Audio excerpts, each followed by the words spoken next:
Dive into the world of pocket billiards, where legends are made and pros play. Let's queue up for an exciting journey.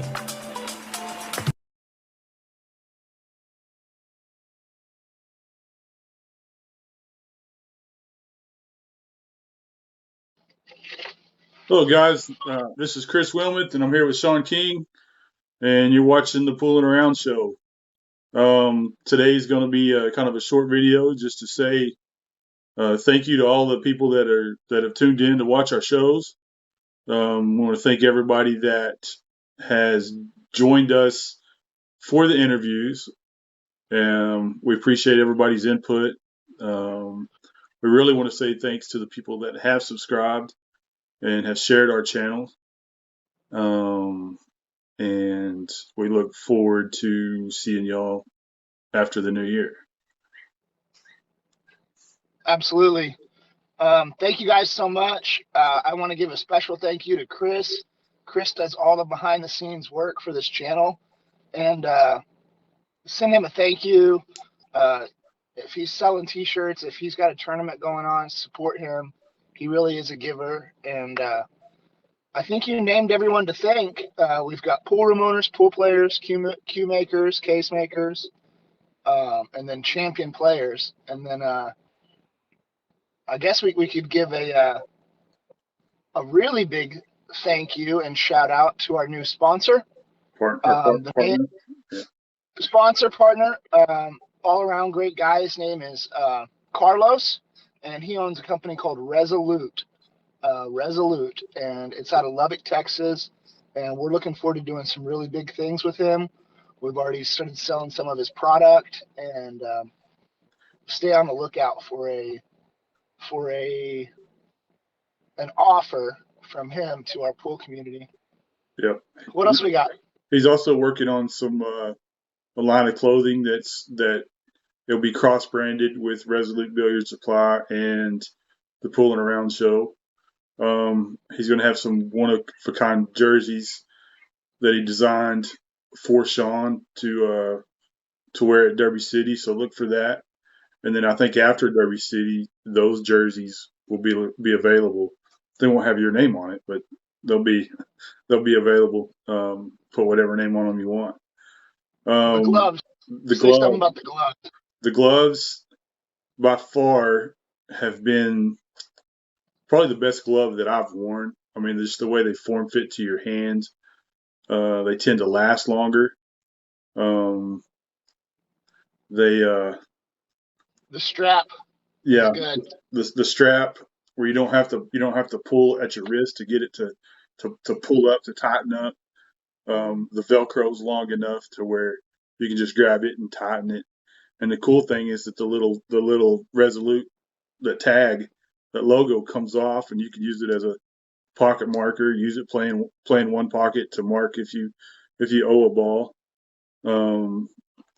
If you're in the Oklahoma City area, we've got a couple of them at Chester's that you can go by and check out and purchase one. Or you don't have to go online, but if you do go online, it's ResoluteBilliardSupplies.com, and then just leave in the memo that we sent you. That'll help us out quite a bit. We've got some. Speaking of Derby, I wanted to throw this in there. I'll be there for at least the whole week. I might not make it in time for the banks, but if you see me out there, please come up and say hi. Tell us some of the questions you'd like us to ask, or someone you'd like to see interviewed, who you'd like to get to know. Give me some feedback, and we can keep this thing going. Yep. And also, we really want to wish everybody happy and safe holidays, safe travels to and from wherever you're going, and we wish y'all the happiest New Year. I know that I've got family coming in. I'm going to be spending the week with my grandson, which that's always a blast. He hasn't met Oscar yet, so that'll be fun times there. So Oscar's our new mascot, our new puppy. So he's the right color. He is. He's black and white. Yeah, more brindle, but still you get the gist of it. I wanted to give a special thanks to the players that have taken the time to come on our show. We've had Hall of Famers, world champions, come on and share information with us on pool that we otherwise may not know. It's helped my pool game. It's helped me stay interested in pool, especially the mental game. So please keep sharing those things with us. It makes me want to keep doing this, um, just for my pool game alone. So thank you guys for all the free tips and small pool lessons. Yeah, and after the first of the year, we tend to do a little more traveling, doing some on-site uh, interviews. I know we're going to be visiting with Fort Worth Billiard Supply and talking to Alberto. I look forward to that. And then maybe get Sean into some action. So, I'm almost ready. almost ready. Again, thanks everybody. And if you enjoy this channel and you haven't subscribed yet, please do so. It just helps us helps the channel to grow, and helps us reach more people. And again, we will see y'all next time on the Pulling Around Show. All right, guys, welcome back to the Pulling Around Show. We really appreciate you tuning in and keeping up with us. We've got a great interview for you today. It's with the legendary Landon Shuffett from Kentucky, America. He is a world-renowned coach and author on the game of pool, and he's quite a player himself. And we're lucky to have him today. We're going to be learning a little bit about his method and his focus on aiming and CTE, known as center to edge. And we're also going to get to know Stan on a little bit more of a personal level today than you might already know. So, Stan, thanks for joining us today. Well, it's a pleasure to be here. Thank you for having me. All right. Where are you at right now? I'm in Greensburg, Kentucky, the garden spot of the world.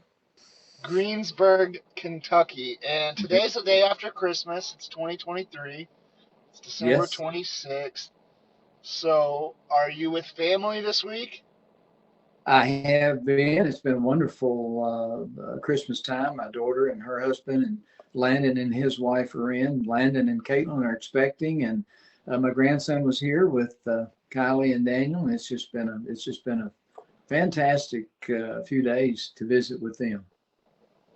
Okay, well, for those of you who don't know, Stan has a son named Landon Shuffett, married, graduated college, and he's very busy, but he is a national champion pool player. 7 times. 7 times? 7 times. Is that all? 3 in the 14 and under, 2 in the 18 and under, then 2 at the collegiate level. That's incredible. We're gonna get into a little bit about Landon and what it's like for you two to be able to play this game together. What do you think? Is he having a boy or a girl? Or We just found out that was one of our gifts, and they're going to have a little girl. okay, so she's probably gonna be a good player, just I, right at birth. I would think so. Okay, we've got probably about 20 questions that we can ask, and we've talked about what we want to cover in this. We want to cover plenty about CTE and what you have to offer, and questions people might have about coming Sure. to see you or learning from you. And then we're also going to spend some time on getting to know you, maybe some things that they don't know about your past or your personal life that you want to share with us. So let's start off with the CTE question. Okay. What does CTE stand for? Well, it's center to edge aiming. is sort of the gist of it.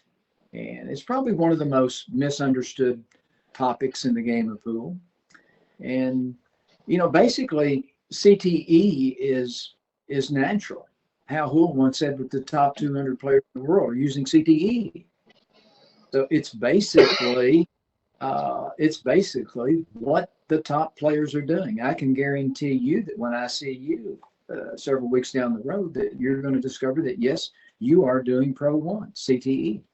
So CTE basically is visually it puts the player in a position to where they're offset away from the very center of the cue ball, which is what all the pros are doing.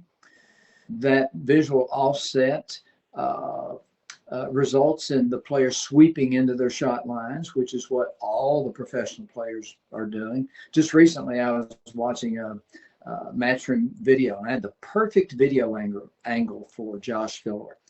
Perfect sweep into his shot lines. And then another video angle, perfectly aligned to Shane and his standing addressed to the cue ball. He swept into his shot lines.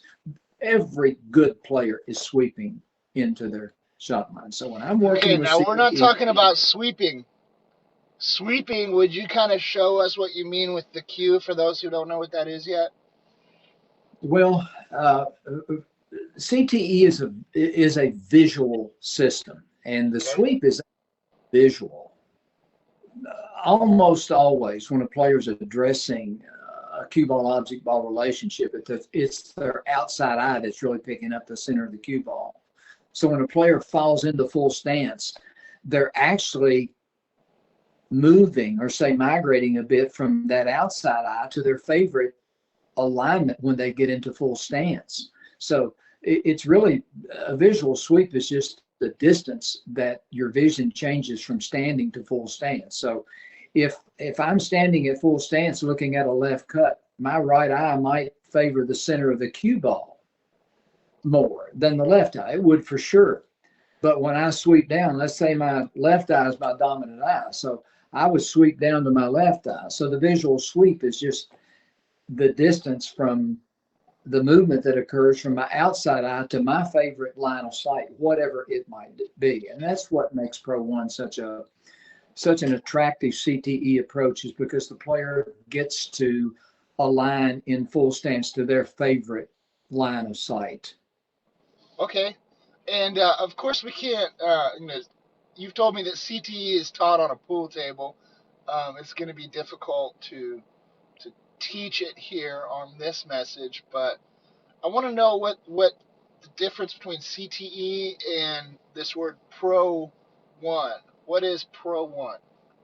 Well, within the umbrella of my work, which is CTE Pro 1, there's 4 CTE approaches, 4 center to edge aiming approaches that are exactly the same. A little bit different method of doing it, but they're all the same. There's Pro 1, then there's basic CTE, then disguise pivoting, and then Bustamante style half ball pivoting. Pro 1 is what every good player is doing. Basic CTE is more of it's a sort of a pivoting system that breaks down what's really happening at the table and with one's vision.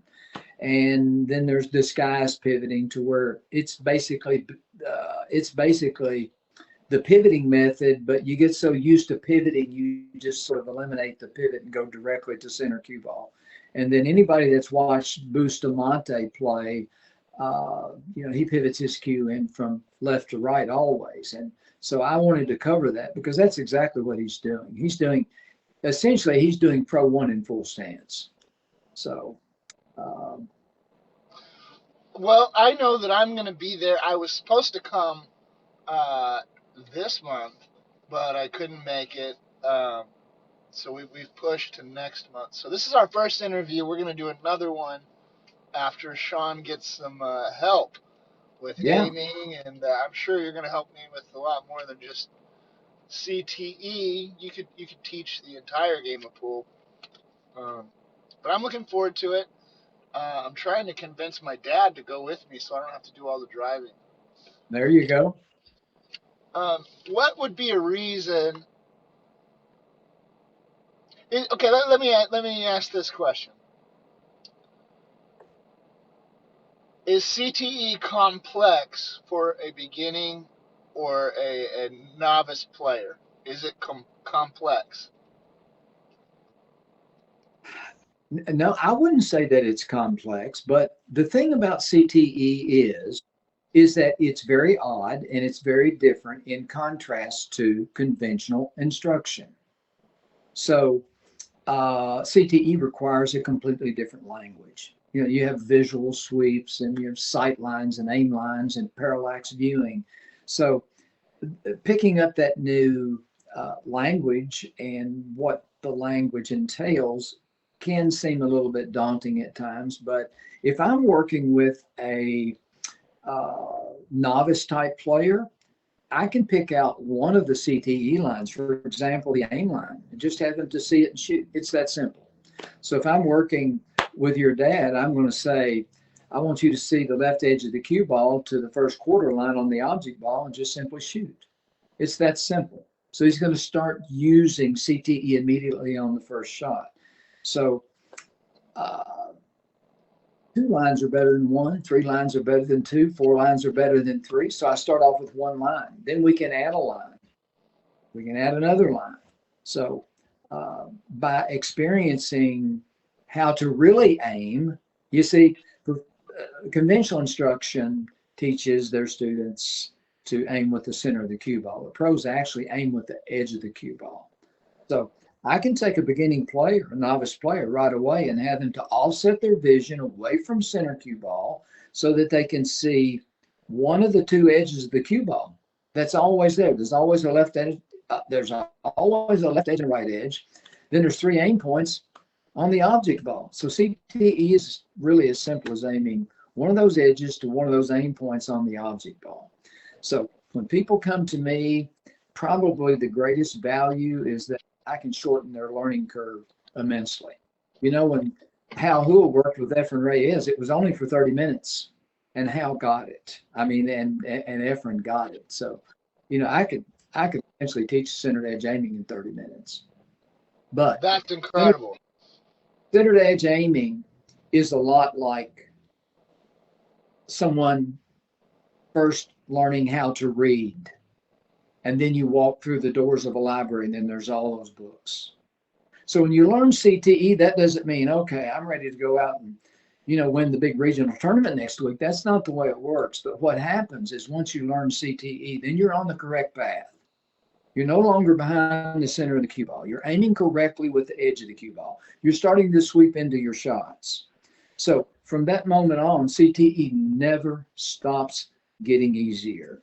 So it continues to get deeper and deeper, more profound as time goes on. It's an amazing system. It's one of the most fascinating, probably the most fascinating things I've ever had the privilege of studying in my entire life. And I just like to preface, I would not be here were it not for Hal Houle. Were it not for Hal Houle, probably one of, if not the very strongest aiming mind in the history of our sport. So, you know. Well, if you want to know more, guys, about Hal Houle, you can look into Stan and definitely look into his book. It's a big old book. I've got it out on loan now, but I did have it in my back seat. It probably weighs like 5 pounds. 6 pounds, actually. 6 pound book. Can you give us like a 1 minute story or a 1 minute kind of intro to who Hal Houle was? Well, sure. First of all, he was a man's man. I never knew him to ever say anything that wasn't, you know, just straightforward and honest. But he loved pool, and he had a thirst for wanting to know how to really aim. And just by chance, he got hooked up with Ralph Greenleaf. Ralph Greenleaf had an issue or two. You know, he liked to take a drink, and Hal wanted to aim. So Hal thought, well, if I can get with Ralph Greenleaf, he's going to show me how to aim. So sure enough, they got together, and their relationship lasted for 6 years on the road. But it didn't take Hal long at all to realize that Ralph couldn't explain anything to him about aiming. So Hal just told me, said I had to figure it out by myself. So during Hal's time with Ralph, Hal developed a lot of aiming systems. He developed 47 aiming systems over time, with CTE being his ultimate aiming system. So Hal just had an unbelievable thirst for aiming systems. I know Dave Siegel caught a glimpse of some of his notes once upon a time, and I think they were in like this closet, and the closet was like from floor to ceiling full of notes and things that he had taken over the years. But when he first developed CTE, he told me he started looking at CTE in 1940, and it took him 10 years before it was finalized. So that would have been in 1950, my birth year. Wow. Okay, my dad was also born in 1950. There you go. What's your birthday? July 26th.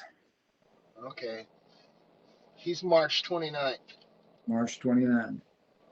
Okay, speaking of dads, okay, so thanks for telling us a little bit more about Hal Hool. I'm sure people could. Well, there we go. Does my screen look okay? Yeah, you're fine. I'm sure people could spend hours learning about Hal Hool. They could spend hours learning about you. That is pretty bold to say. 30 minutes a person can learn CTE. Well, when the book may take 3 or 4 hours to read. So well, you don't have to read the book. It sounds like to understand it. Well, here's the thing. You can boil CTE down to about 30 words, and I did that I did that in one place in my book. CTE is simply aiming the edge of the cue ball from parallax, which is a defined offset away from center, in conjunction with a sight line that you see from the center of the cue ball to the sight point on the object ball. And then there's a process called stepping. So that's it right there. So I can take you and I could set up one cue ball object ball relationship and show you in 5 minutes exactly how that works.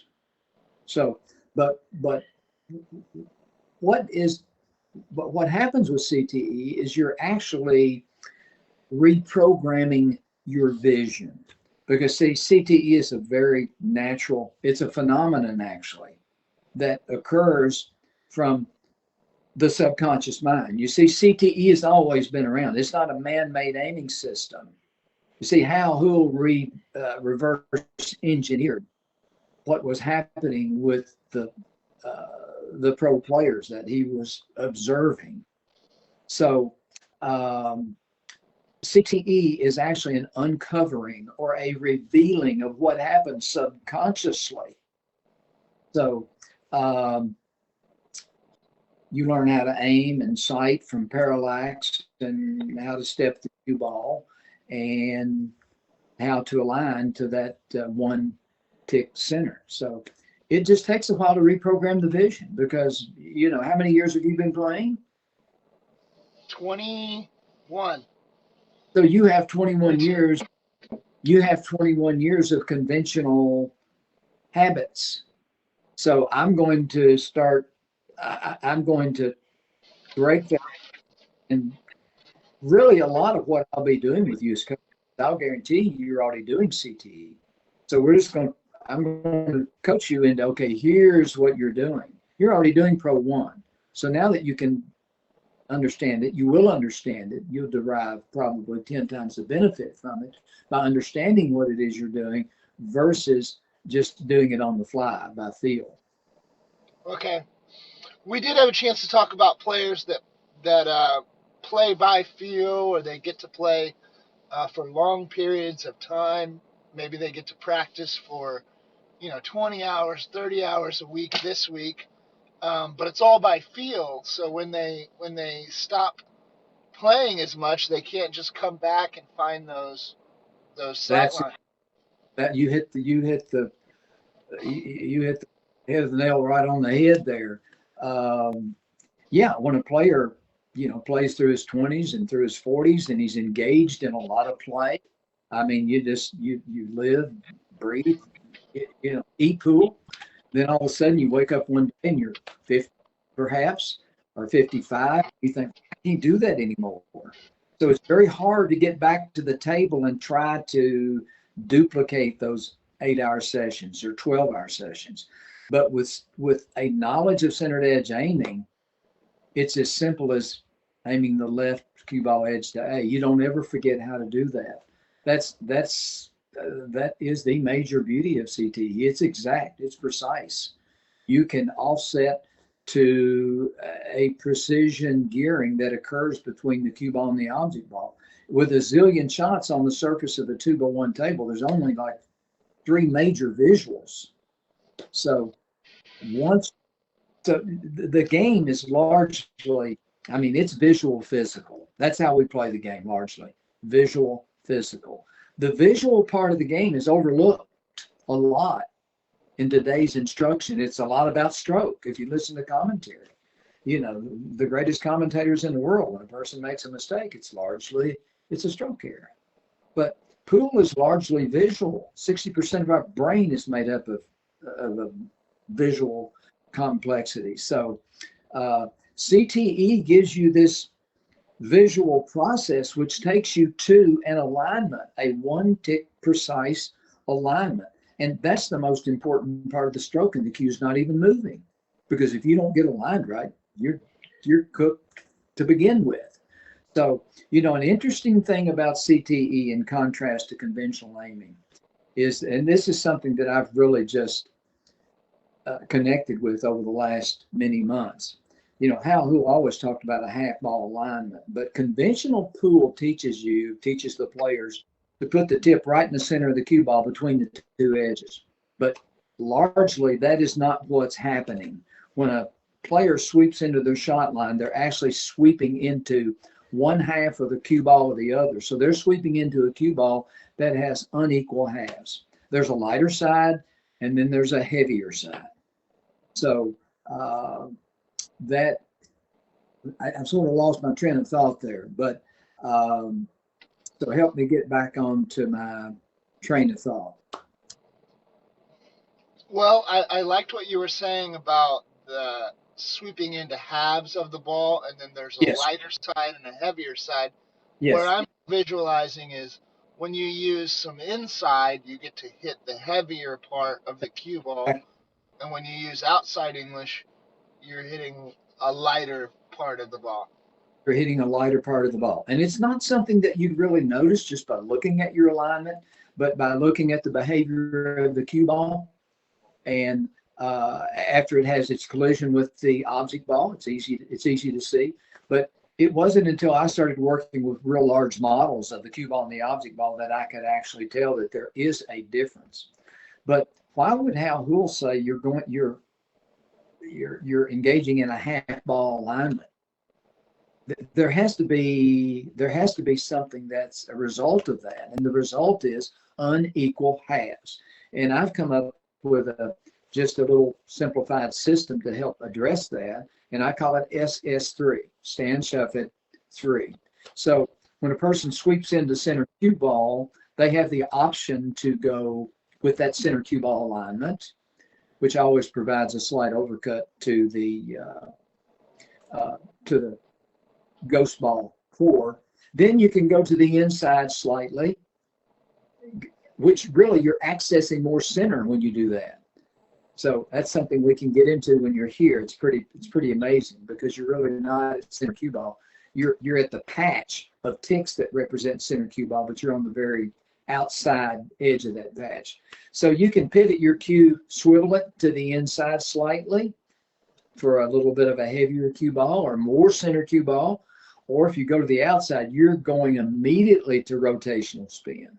So by understanding that, see, all those alignments, the SS3 options, are all based on one bridge V placement. So you're not moving your bridge V around. So the SS3 it's something that's really exciting to me. Okay. To uncover. All right, let's get into a little bit more of the juicy questions here. Can you hear me all right? You look like you paused on me. No, I'm fine. Your screen is sideways. Now you're Better? good. Yeah. Okay. Now, in pool, information in the past was not shared anything like this. Yeah, Exactly. there may be a few books out teaching you how to hold the cue and some things that show the physics of the pool balls, but do you think that the top players in the world today really want everyone else to be able to aim as easily and as well as them, or do you think it may benefit them to not share that, to Well, keep it a secret? I can tell you what Hal Houle said, that the top pros in the world do not want you to know this because you are the enemy. So, Hal had the pleasure of working with 2 or 3 Filipino players, Efren Reyes being one of them. They weren't too quick to share it with the rest of the world, what Hal had told them. So, but I don't think there are very many pro players that actually are privy to exactly what it is that I've come to know, to be honest with you. But I mean, they've worked hard, just like you've worked hard to get to your level. So the idea that the Shuffett guy is out there saying, well, do this and do that, and you're going to be, playing like a wizard. So, pool's evolving, and knowledge about how to really align, and I'm going to emphasize the word really.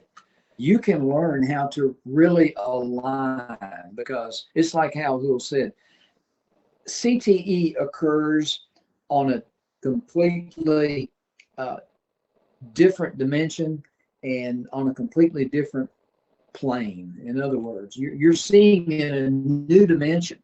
You're seeing lines that actually connect with the surface of that 2x1 table. So if a person knows CTE and you're playing somebody that doesn't, you're playing on a completely different surface of the pool table than they are, because your vision is connecting with the 8 right angles that are on a 2x1 surface, and the other guy's not connecting with those right angles that are on a 2x1 surface. So here's what Hal Houle told me.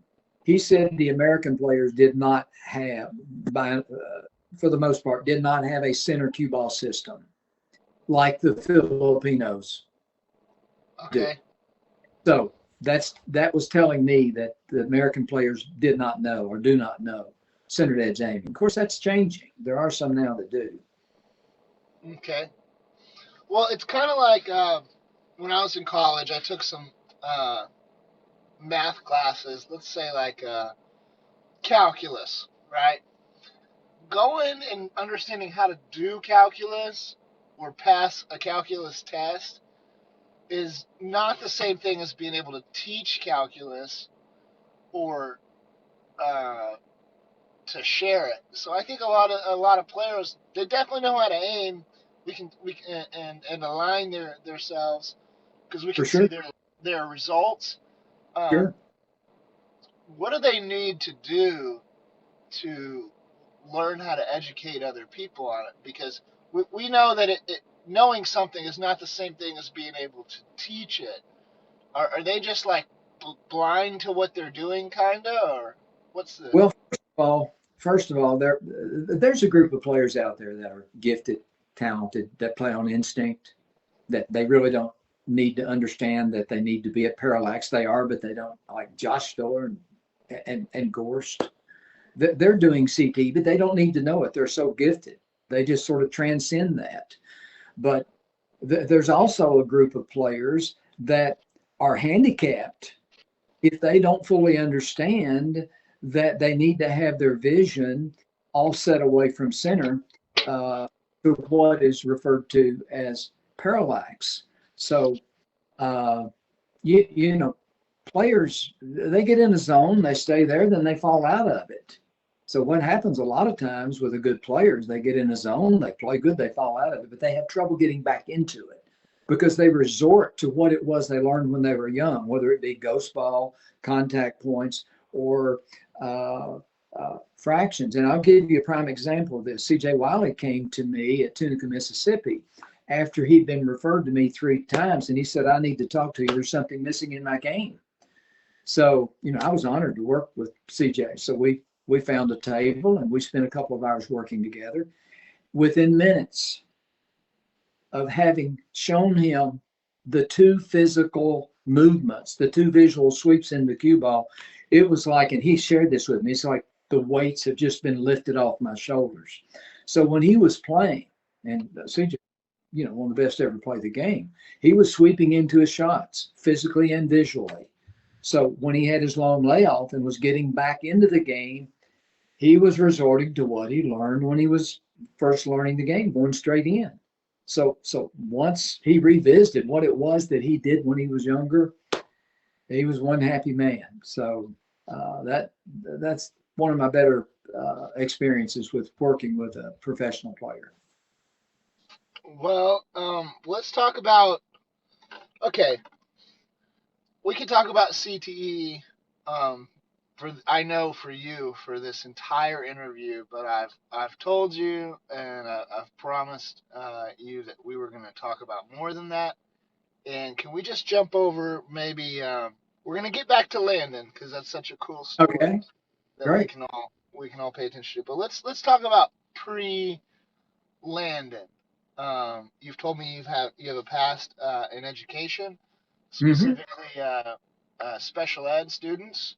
Uh-huh. And then you've told me about getting married to Connie in 1989. 1910. Okay, so when you say that you're a goal setter, what does that mean? What does that mean Well, over the years? My dad was always able to do things that he wanted to do, and I think I just sort of maybe I got that gene. But if I saw something that I wanted to do, I just believed I could do it. Anything that I ever tried to do, it's sort of like the Buck Owens song, "Do what you do well, boy." And if I do something, I just have this ability to make up my mind that I'm going to do it, whether it be, run 100 balls in pool, whether it's run 50 miles or get a Shodan degree in shore and rue, or solve centered edge aiming, or stay in a classroom for 34 years. So just write a book. I spent 6 years writing a book. I would never do it again. So, I would just have people to look at the successes that they've had in their life. And if you can succeed in one thing, then just reflect on how you did it and then transfer that over to something else and just get after it. Don't expect things to always happen the next day. Sometimes it takes years. It took me 10 years of looking at a cue ball object ball to finally solve centered edge aiming and define it and refine it to where it is today. Okay. Are you a note taker? Have you been keeping journals for all these years, or? When I first went to my first pro tournament, I guess it was in Owensboro at Nick Varner's place, and I watched Bob Vanover and Dick Lane and Mike Corella play, and I walked out of there. I was like 27 years old, I guess, and I walked out of that day and said, I'm going to run 100 balls. Of course, I'm teaching school, so I left out of there and said, okay, I'm going to play 5 hours a day for 5 straight years. And number one is I want to be able to, compete in open tournaments because I felt like I could do what they could do. I just didn't have the consistency. And then I wanted to run 100 balls. So I immediately scheduled a lesson with Nick Varner. And then I went up into Michigan and took a lesson from Mark Bielfus, a young, great player at the time. I've got a little story to go with that. I pull up to his house and get out of the car, and it's raining, and I've got a Zamboni cue with me. Open the trunk, and I drop it, and it hits a mud puddle, shallow. So I go into the house, meet Mark, and I've got the wrap on the Zamboni's all wet. But anyway, we had a great 8-hour lesson that day for $125. Wow. Yeah. I'll bet you that's a pretty good price. Yeah. Well, then it might have been right. My phone's kind of turning on me. Here we go. Um, okay, I'm gonna be jumping around just a little bit with some random questions, so I apologize if they don't go in No, perfect order. no problem. Um, okay,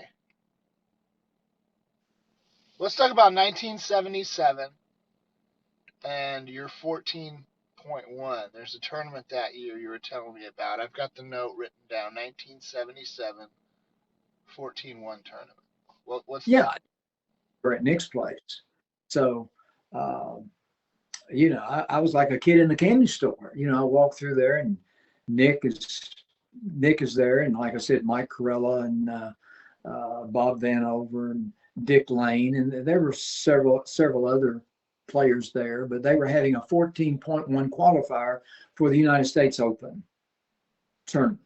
So I remember Mike Corella running a 50. Then he took and he missed. Right, he missed after 50. Then he took his cue and just stabbed it right into the wastebasket. But I was so impressed with that 50 ball run. That was great. Of course, he wanted to keep going. But Nick won the tournament, and a fellow out of Chicago got second. Tom, I can't think of his name right off. Played a little snooker too. So you're pretty fortunate to live in Kentucky, being a pool player. Would you say so? Yeah, lots of pool rooms around Kentucky, and when I was young, the pool rooms were there, but now getting in them was that was okay, but I had to get through my dad to get in it.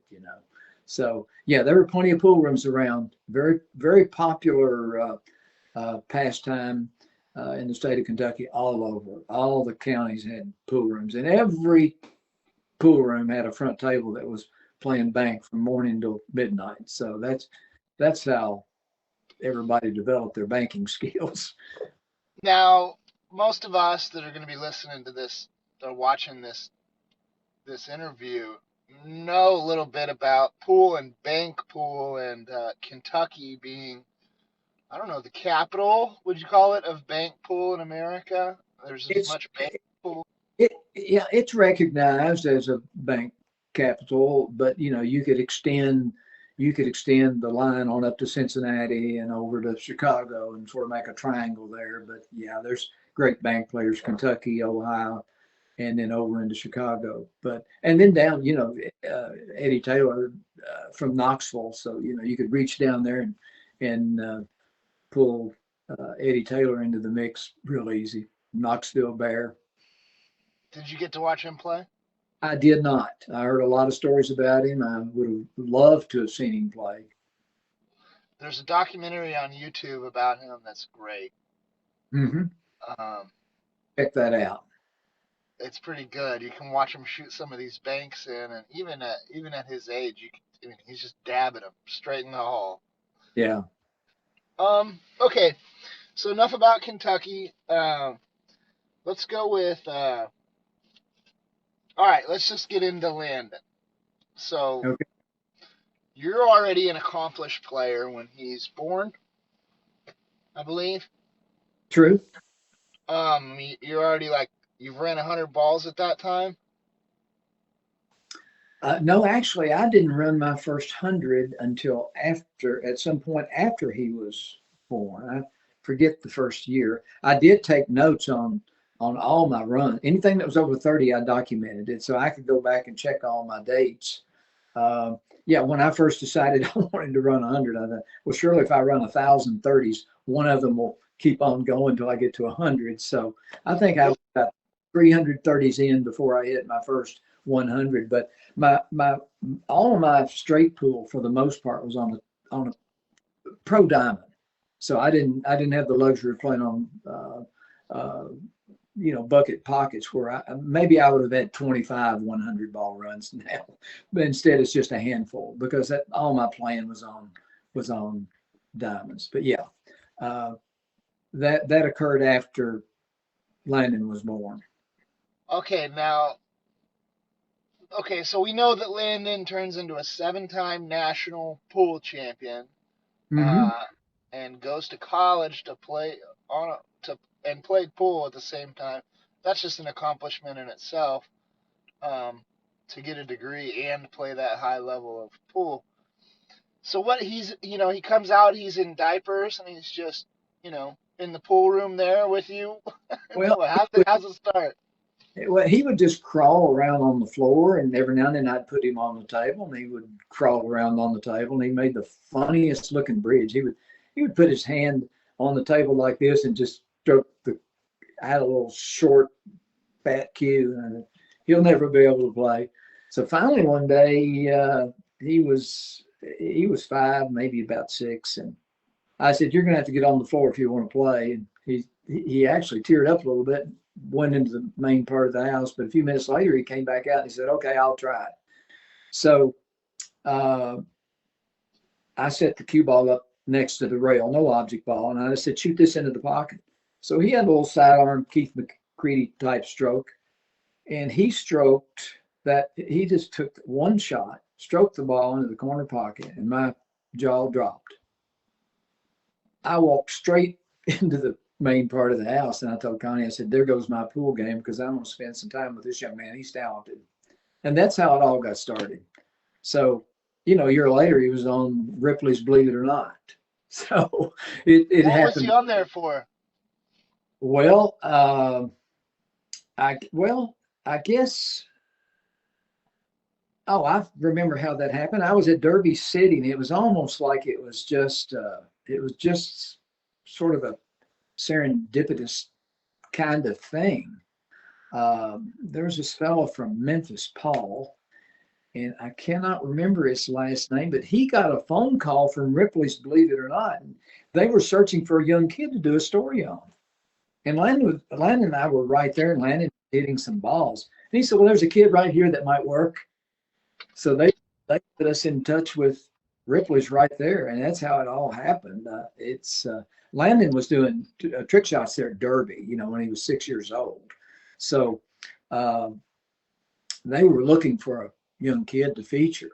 So they got a little bit of a lowdown on Landon, and they flew here to Kentucky and brought their crew here and did their story, and then it caught on. Then he went to David Letterman, and then Ellen DeGeneres and Tony Danza twice, and then Good Morning America. So he did a lot of television shows when he was, very young, and he wasn't all too crazy about all that trick shot stuff. He wanted to play pool, but it was an education in and of itself to be able to be around the media, the New York media. There was a lot to learn. He he learned a lot from all that, speaking ability and so forth. Well, you've raised a young man who's not just great, proved himself on the pool table, but he's doing some things in his life that are pretty special. I know he can play music. I know he's a husband. And then I'm not sure what his job. Isn't he a teacher? What's his job right now? He's an elementary teacher. This is his 4th year, and his wife teaches. So they're educators and very very involved with church. And he's a gem. That's about the best way to describe him. Well, okay. Speaking of junior players, he's far from a junior player now. Even though he's your son, he's not a kid anymore. 29. 29. Yes. Well, man, uh, what do you consider a junior player? Under 18?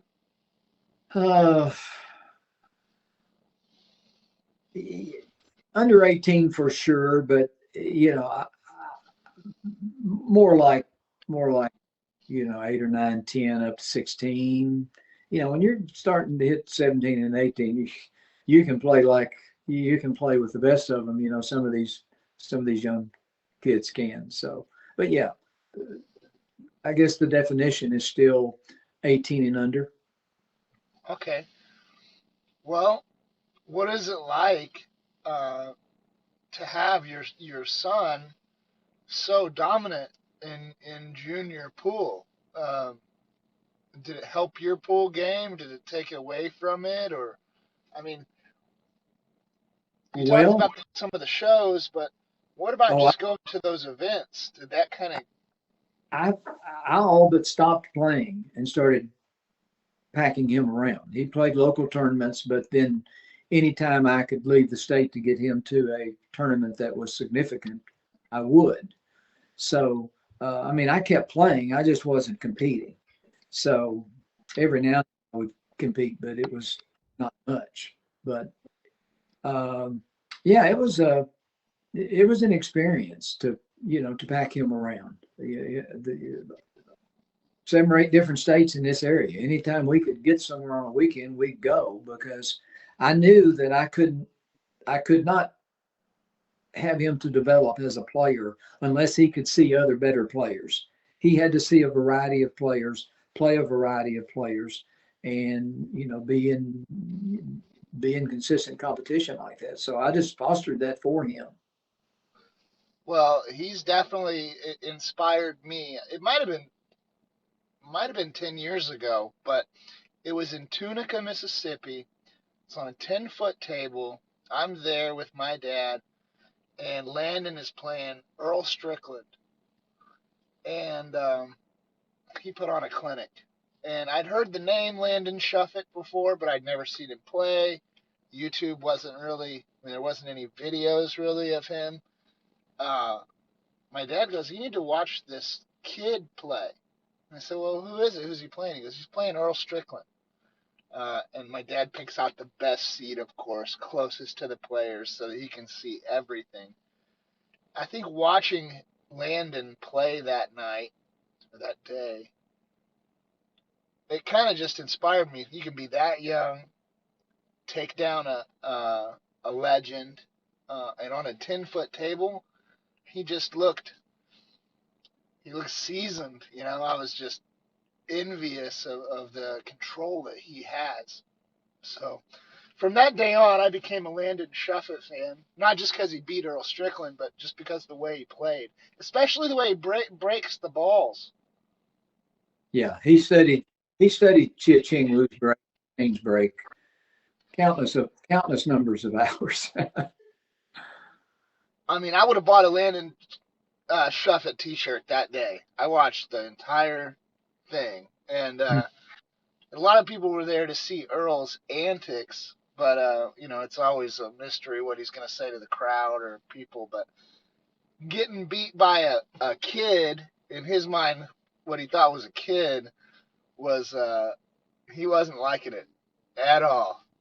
Yeah, Landon had just finished winning the 18 and under USA championship just a couple of weeks prior to that. So he was pretty much in dead stroke. But what a lot of people don't realize is that when Landon was 12, he played Earl and won against Earl in the money match, in the match to get to the money or in the money. This was a Viking Tour tournament run by Mike Janis. So they were on a 9-foot table, and I think the race was to 7. I think Landon won 7-4 or 7-5. So that was not their first encounter. A fella videotaped that match, and I have it somewhere, but it's that one's not very well known about. Well, I mean, you don't win 7 national championships, and he's won a bunch more stuff than that. You don't do that without going through some really tough competition. Uh, but it was just one of those memorable things for me where you've got this legendary, famous pool player and drawing a huge crowd, and then it's against Landon. And even when Landon was that age, he looked younger to me than he Yeah, was. He still had he's boyish looking. You know. probably looked the same. And right prior to that match, he beat John Moore. I think I forget if the match was to 11 or to 13. Seems like it was 13. He won against John Moore like 13-5. So that one was not on video, but he put on a clinic against Mora prior to playing Earl. Okay. Now, we'll stick with Landon for a moment. If you want to know more about Landon, Stan writes about a lot in his book, and you can see pictures and kind of put all of the history together. But what about other junior players? Did he have other junior players, or was he always just competing with adults? Did he have other juniors that pushed Yeah, him, like rivalries? well, he grew up around Billy Thorpe and Skylar Woodward and Austin Murphy out in California, and there were two or three others that they played pretty regular over the years. In the junior events, so they developed a good friendship, and of course they were competitive as well. But yeah, there were several of those kids that developed good friendships and lots of competition. Okay. All right. I've got a few notes from our. Okay, your dad was a great, better than great checker player, Yeah, right? uh, he was I think a Kentucky State champion for about 13 different years, and he was the match director for a couple of the most famous checker matches in the history of the sport. So, yeah, he started playing checkers when he was a kid, played throughout his stint in the Army, and just became a great student of the game. And then he hooked up with some of the greatest checker players of all time, Marion Tinsley from Florida, Don Lafferty from here in Kentucky. I'll tell you a real quick story about my dad. My dad went to a football game with Don Lafferty, who was probably second or third best player to ever live in the world. They were sitting in the stands at the football game during halftime. Don looked at Dad and said, "Well, let's just play a game of checkers." So they didn't have a board. They just called the numbers out. So they played two or three games there, sitting in the stands at halftime. So yeah, the professional boards are numbered, so they had pictures of that in their mind, and they could keep up with it. But people don't realize that checkers actually is every bit the rival of chess. If you wanted to be a master checker player, count on this: 8 or 10 years of 8 or 10 hours a day of study, and then you still might not make it. So it's it's a tough game. People are always talking about, well, he's playing chess while he's playing checkers. That's one of my pet peeves, because I've been around checkers. I've seen what it's all about. Fascinating game, and chess is too. Well, they're unknowingly selling checkers short. Oh yes, yes, yes. Yeah, they'll say, yeah, he's playing chess while he's playing checkers. Do you think that you have always sought out the best players and teachers uh, in pool? Is that just a thing that you've always done since the beginning? Is, you know, going and taking Landon and going yourself to meet these people and learn from them? Have you always been that way, or Um, well, I've always been an opportunist. I think if an opportunity would arise, I would certainly take it. Um, so probably more so when Landon came along, because here's this kid that has all this talent, and my thought behind that was two heads are better than one. So I was all too happy to let somebody else. I let Mark Wilson take a look at him once upon a time. So, but I pretty much realized that it was just a matter of well, early on, I guess I thought it was just competition and conventional pool, and that was till he was about the first few years, and he finally just he's what really led me into CTE, because he did not get ghost ball, he did not get contact points, he did not get fractions. I mean, ghost balls are invisible. He couldn't see them. Contact points are too small. Uh, So you can't see an angle. So fractions that can't be seen. So Hal Hool had this invitation on the internet. Well, call me, and I'll enlighten you about how to really do this stuff. So I called Hal, and I said, I've got this kid here that I really want him to learn how to really aim. You profess to be able to impart that. So what do we do? So from that day on, I was all ears with everything he had to say. So by the time Landon was 12, he was fully engaged in Pro One, CTE Center Pro One. So he won every one of his tournaments with Pro One. Okay. All right. I got to move off land and let's talk about what a lesson is like with you. Okay. I'm sure they're all different people, all different levels. What can someone expect once they step into your office in Well, person? they can expect to learn how to really see the cue ball and object ball and how to really align to the cue ball. So they can expect to get their vision out from behind the center of the cue ball, and then they can expect to learn two very observable, teachable movements that are physical that are used to support the eyes as they sweep into the cue ball. So first and foremost, that's it. And then on the stroking end of things, stroke has evolved a whole lot over the last several years. Early on it was pendulum stroke, hinge the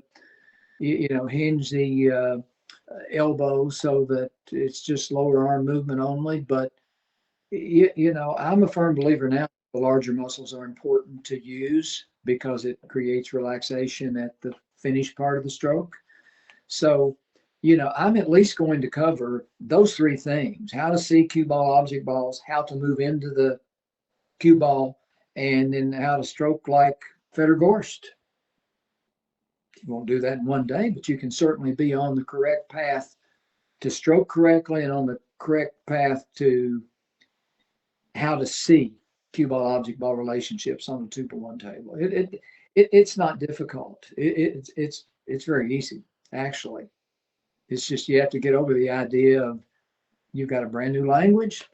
A new language is necessary, and you sort of have to empty the cup, so to speak, of all the conventional knowledge that you have. A lot of that doesn't apply. And then just be ready to receive some new information. Okay. Well, it's visual. You've said it's physical and it's mental. It is Um, mental. and then let's talk about a little bit about what you'd call coaching versus lessons or instruction. Coaching being its own thing. Can you narrow that for us? Break it down for us. Uh, yeah. Uh, Coaching is more or less just helping a person understand what it is they're already doing. You're helping them to refine the technique that already exists within their being. So when you step outside of that realm, then you're presenting new information. Then that's when you get into lessons. So it's a lot about helping a player. That's what I will be doing with you 90% of the time, is helping you to understand what you are doing, because you're already doing it very well. So you just need to understand it. Then there will be some new things thrown in for sure. But so yeah, the coaching is more of a helping someone along with what they're already doing, and then lessons is when you're teaching something sort of brand new. Okay. Um, can you say uh, now you have a really high care factor, and if you guys listening to this don't know exactly what I mean by that, what I mean is that he cares enough about who he's talking to make sure they get it to that level. You'll talk to someone until they understand it, and that takes a special person, and that takes a certain amount of care to care that they get it. and that they leave there, better than you found them. So where do you get that from? Is it from the special education background? Yeah, Where did that come from? well, I went to a kid camp just teaching to make some extra money one summer, and I realized, during my participation, working with the kids at that camp, that was something that I enjoyed. It was rewarding.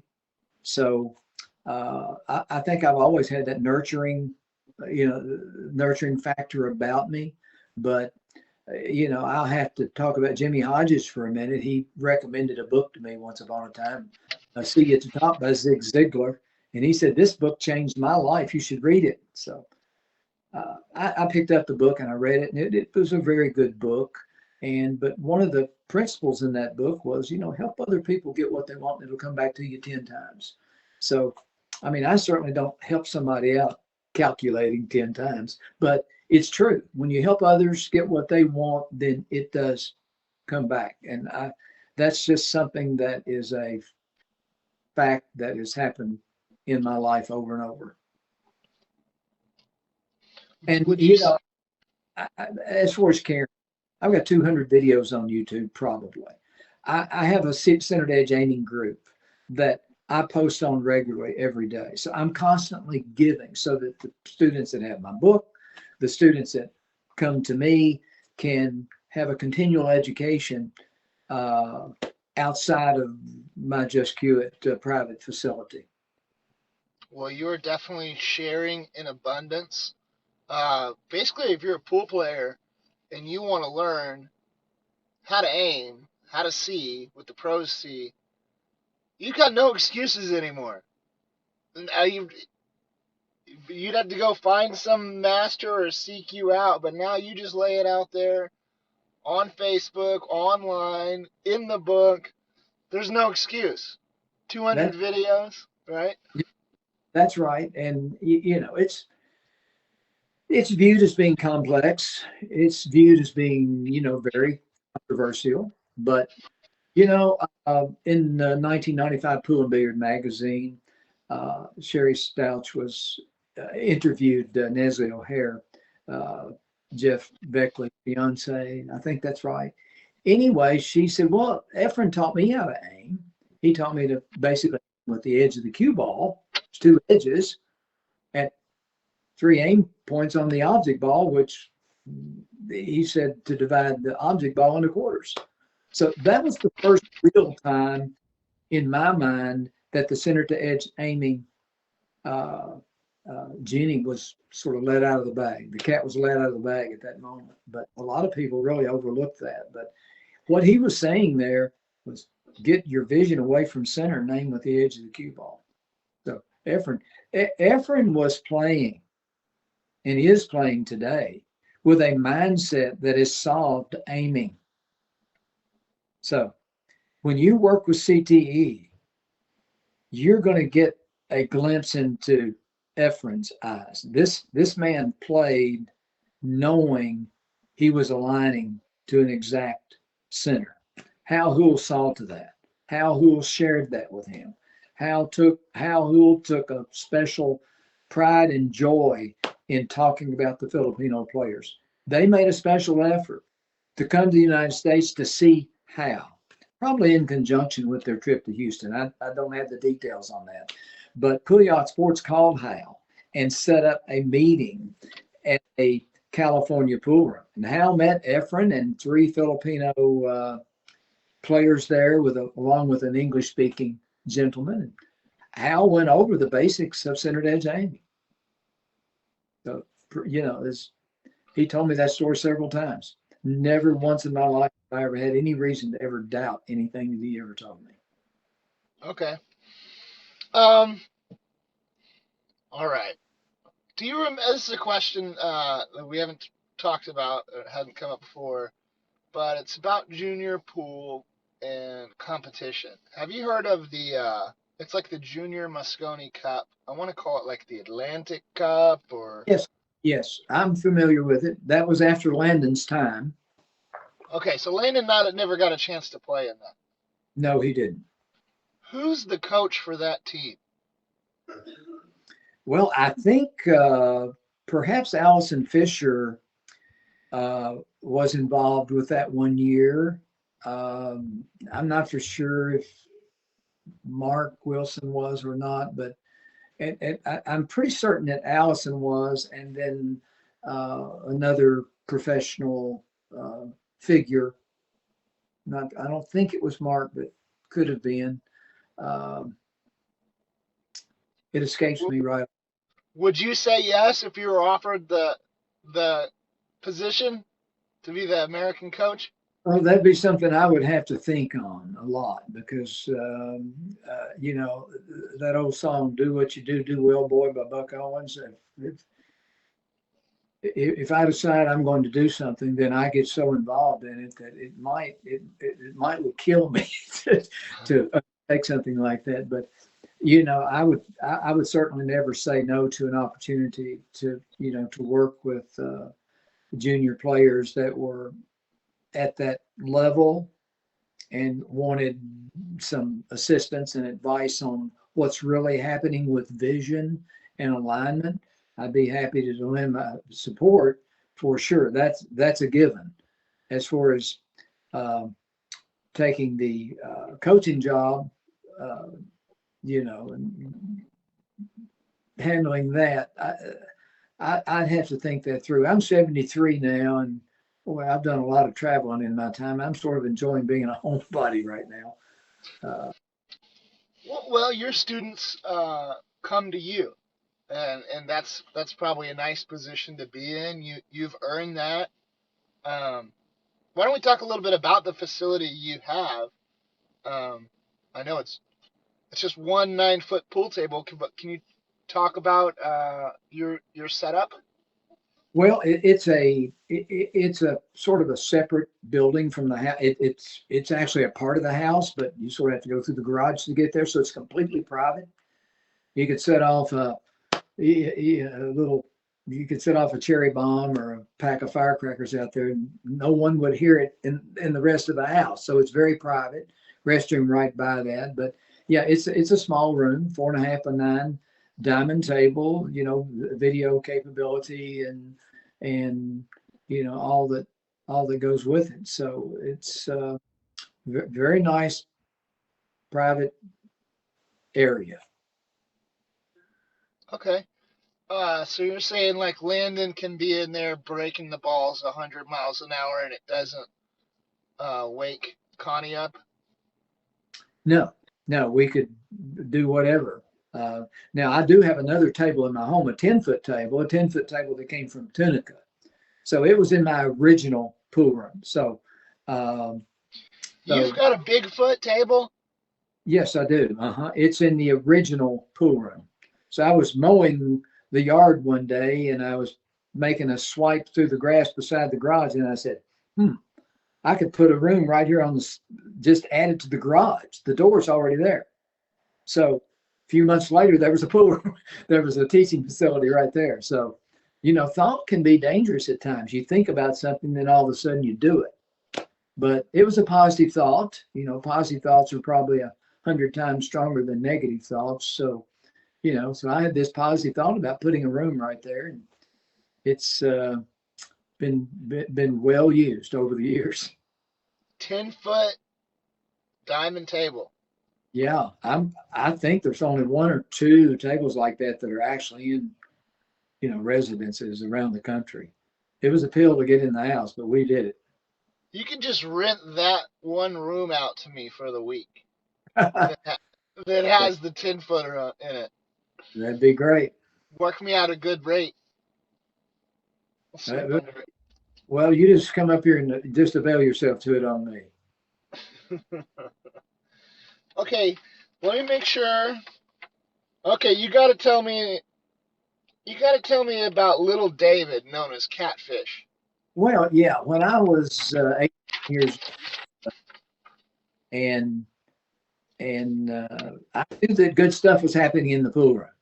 Even when I was 8 years old, I could hear what was going on in there, and it just looked like fun. So, you know, I finally start getting in. They let us go in.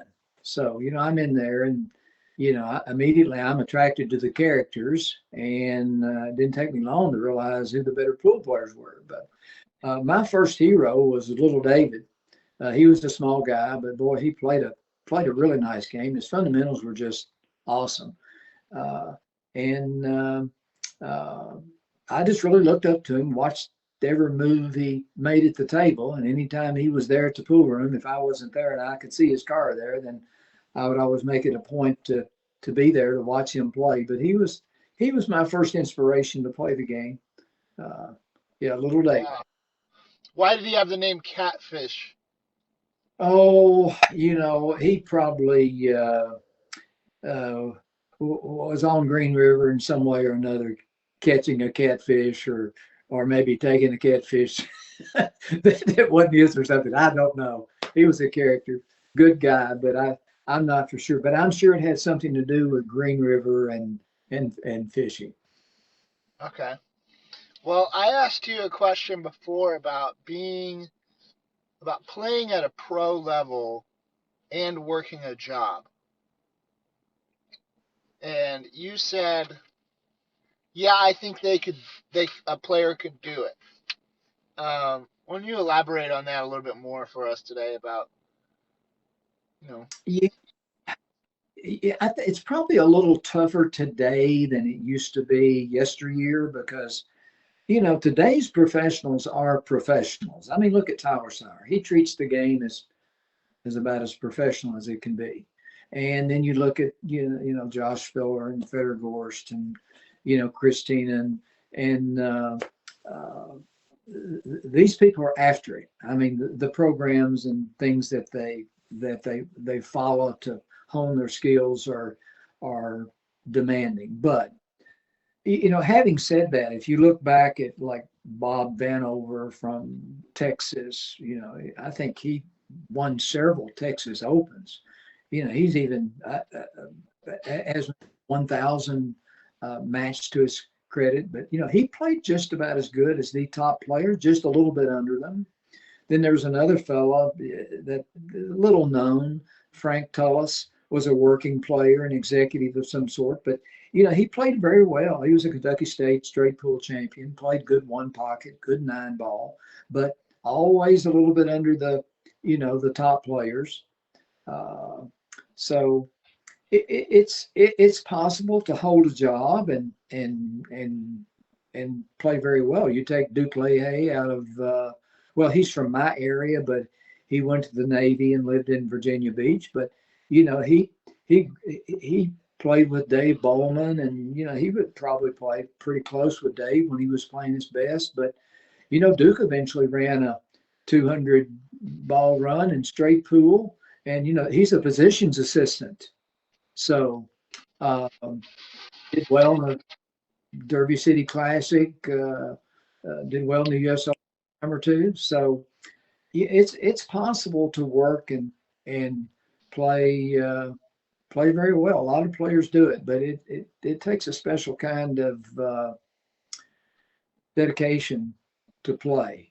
You work and then you have to have your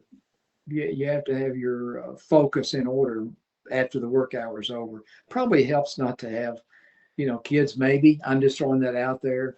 Once you throw kids into the mix, that's another responsibility. So you can definitely work and play at a very high level. I mean, I worked and ran 100 balls a few times on a diamond pool table. I won an open level tournament, top 10 finish in a national 8-ball tournament. Nick knocked me out. That was in 1980. Top 10 in a U.S. Open one pocket tournament. That was in Kalamazoo, Michigan. So I'm in the guys in the classroom all the time and have had, lots of successes, for a guy that worked, It was tough at times knowing a lot of people were out there playing pool. yep. Um, okay, now, like I said, I might have said this to our audience, but this is interview number 1. This is before I go and see Stan.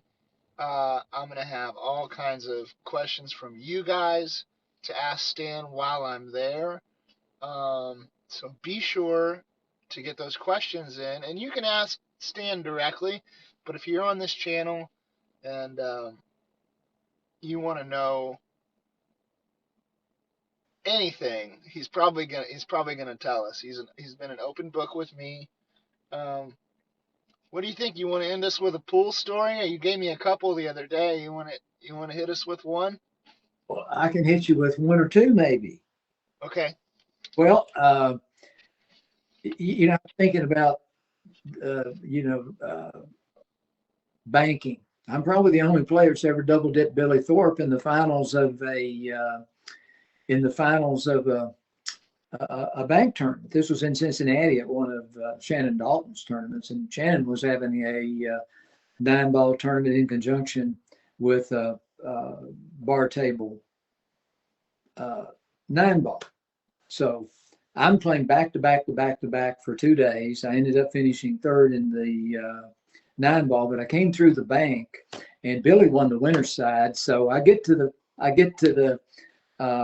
work my way through to play Billy in the finals, and I'll never forget it. But he was a youngster. I have to preface this with he was a youngster. There were about 40 players in the tournament. He was still maybe the favorite to win it, but I never won what I considered a significant bank tournament. So I figured, this is mine. I won it. But Billy came up and he said, "You've got to be tired." I said, "Nope, I'm not tired at all." I said, "I'll tell you what I'll do. Let's go outside and I'll race you around this building." Of course, I'm 60-some years old. He looked at me. I was not going to show any weakness at all. And I'll tell you another good story real quick. I'll race you around this building right now. He probably can't even drive a car at the time. I wasn't going to give him any kind of air, but wow, what a great bank player he was. And I'm just, that's one of my fond memories. I'll tell you another story. Gerda Hofstetter had not won a tournament in 10 years. And one of my students down in South Carolina told Gerda, if she wants to win again, you need to go see Stan. So she hadn't won on the Pro Tour in 10 years. So I get this call from Gerda. Gerda says, "I have not won in 10 years. I want to win again. Frank Reed told me you could help me win again." Well, I know that. I'm thinking that's going to be a tough chore with, the Fishers and Jeanette and all that bunch, and Jasmine and that crew. I'm thinking this is a tough chore. So she sets up a schedule and she comes in. She's at my house for a total of 3 days. We worked about 2 days. And she came through the door, and one of the first things she says is that, "I want to win again." And all I'm thinking is I'm going to do my best, and this is a tall order. So we worked on 3 main things. We worked on Pro 1, sweeping into the shot. She did great with that. We worked with Kentucky banking, and then with Filipino kicking. She was the best student I think I've ever had. Her note taking was impeccable. But anyway, we finished up our 3 days. She flew back into Charlotte, and that was in January.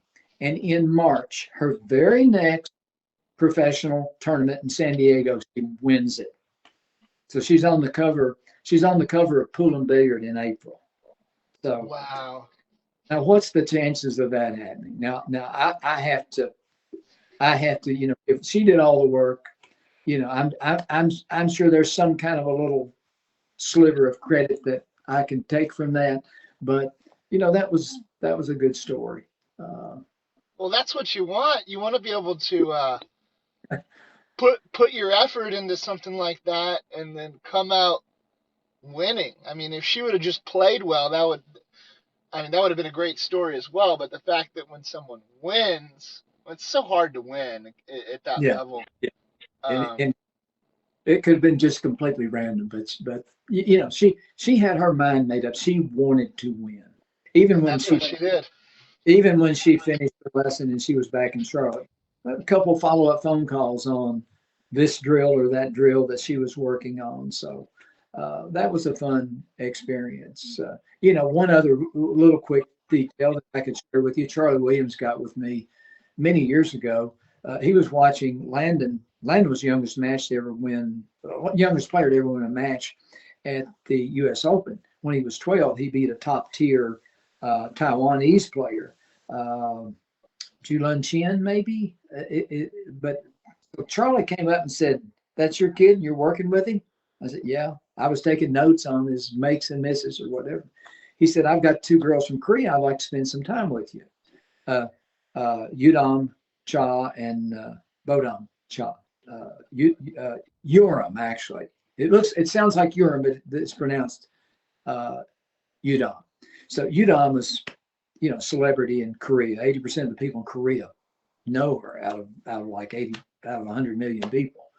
So Charlie arranged for the 2 sisters to come and live with us for a month.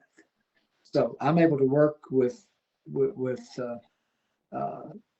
Udom for a month, and she could flat play. I mean, she was just absolutely awesome. So Landon got to play a lot with her, and very very good time but that was a good story. I really enjoyed that. Would you say most of your long-term friends have come from our sport of pool? People that you've known forever, or is it from work too, or?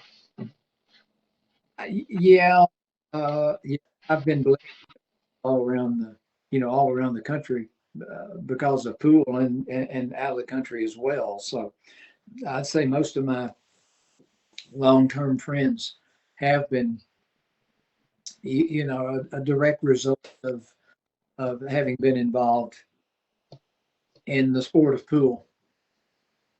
I'm 37, so almost half your age, or a little more than half your age.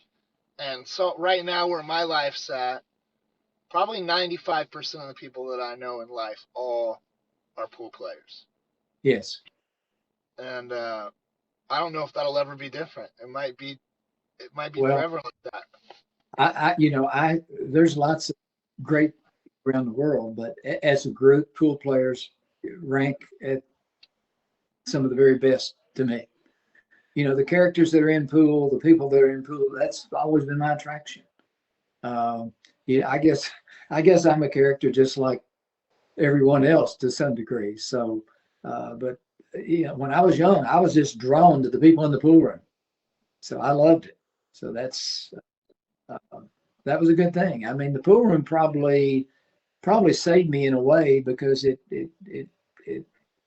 as I got older, I wanted to keep a pretty straight head, and I to play good pool, I had to keep a straight head. That's the way I looked at it. So, I realized that I could, if I could play pool, then I could get through college and so forth. So pool was a good springboard for me to realize that I could do well in college, that I could do well with a teaching degree.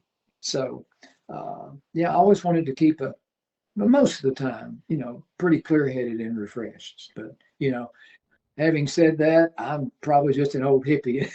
When you look back, I grew up in the 60s and 70s. So I'm a well rounded guy. Okay, we've spent an hour and 20 minutes on this. It won't get uploaded immediately. Chris, my partner, will be adding this. Remember, this is part 1. We're going to have a part 2, hopefully in person in Kentucky. Oh, it's got to be. Yeah. Well, I appreciate the time. Like I said, guys, thank you. If you like content like this, please give us a like, give us a comment, give us some feedback, and we'll keep this going. Stan, I appreciate your time with us, sir. Oh, it's been wonderful. Great experience. It's just been a real pleasure, Sean. Thank you so much. And Chris, too. I know you're behind the scenes. Absolutely. He's the one who does all the work. All right. Thank you. Happy holidays. Same to you. We'll see you on the next one. Okay, good deal. Appreciate it. Bye, Stan.